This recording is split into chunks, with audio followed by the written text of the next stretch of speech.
Hello guys, আসসালামু আলাইকুম। ভাবলাম আজকে চিকেন ফ্রাই বানাই। আমার হাতের রান্না কেমন এটি দেখার লাইগা প্রথমে আমি পানি দিয়ে মাংসটি ধুয়ে দিলাম। মরা গেলাম, মাংস দিতে পানি নাই, নিচ থেকে ট্যাপ চাইবা পানিগুলা চিপা চাইপা হাতটা ধুয়ে আইলাম। আর চিকেনের ভিতর লবণ, মরিচ, জিরা গুঁড়া যা আছে সব দিলাম। দিয়ে লেবুটি চিপা দিলাম। চিপা দেখলাম আমার হাত ধরছে, গেলাম বাথরুমে। যাই বাথরুম থেকে আবার আমি হাত দিতে ভুলে গেলাম। এরপর হাতটি ভালো করে দিলাম, দিয়ে চচ ডাললাম। ডাইলা এরপরে ওই ওপেন এত ভালো করে দিলাম। এটা কিন্তু আবার খাওয়াটা কইবেন না, খাওয়াই লাইছি মানুষের হাত দিছি না, দিয়ে এটা কই নাই।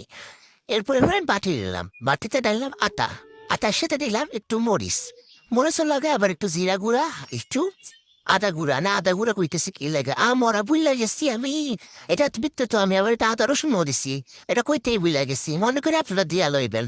দিমাগের যে কি হয়েছে বুঝতে পারতাছি না। তারপর ভালো করে মাখা রয়েছে। এবার কিন্তু আমি হাতটা ধার দিয়ে ধুয়ে লাইছি, আগের বারের মতো হাত না ধুয়ে দিইনি। এরপর আমার আটা বেশি হয়ে গেছে দেখা অতিরিক্ত প্যারায় এবার আমি আটাটা 3 বার করে কোটিং করছি। 3 বার করে কোটিং করে আমি চুলাতে দিছি, কিন্তু আপনারা চাইলে একবারও কোটিং করতে পারেন।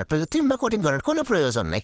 আমার একটু আবার একটু ওই যে মশমশা খেতে ভালো লাগে দেখে আমি একটু মশমশা করার লাগে একটু 3-4 বার করে কোটিং করলাম। এদিকে আমি পাইপ এনে দিলাম তেল, তেল গরম হয়েছে নাকি দেখলাম। হালকা পানি ছিটাই দিতে গায়ে ফুটলো, ফুটের পরে বুঝলাম তেলটি গরম হয়ে গেছে। এই লেগে আমি এখন তেলের কাছে গেলাম গা। আর সুন্দর করে তেলে আমি চিকেন দিয়ে ছাইড়া দিমু। এরপর এক এক আস্তে আস্তে করে আমি চিকেন দিয়ে ছাইড়া দিলাম। ছাইড়া দিয়ে আবার কিন্তু নাড়বেন না, নাড়লে কিন্তু চিকেন ভাবতে ভাবতে হয়ে যাবে। ভাবতে ভাবতে চিকেন যেন খেতে পছন্দ করেন নাড়া লাগবেন, কিন্তু এক পাশে একটা মুচমুচে হওয়ার আগে কেউ নাড়বেন না।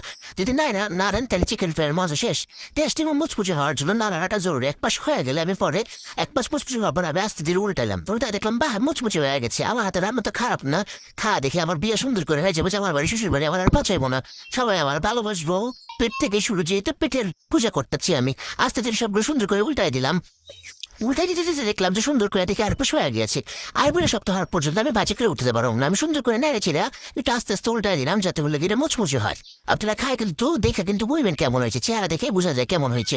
আগে 10 সুন্দরীর পরে গুণ বিচারি, কথাটা আমার আম্মার প্রতিদিন করে, 10 সুন্দরীর পরে গুণ বিচারি করুন। এরপর আমি আস্তে ধীরে চিকেন ফ্রাইগুলো ভাইজা একদম যখন ডিপ ফ্রাই হয়ে যাবো, ওই কালারটা আসবে, তখন আস্তে করে প্লেট উড়ে রাখুন।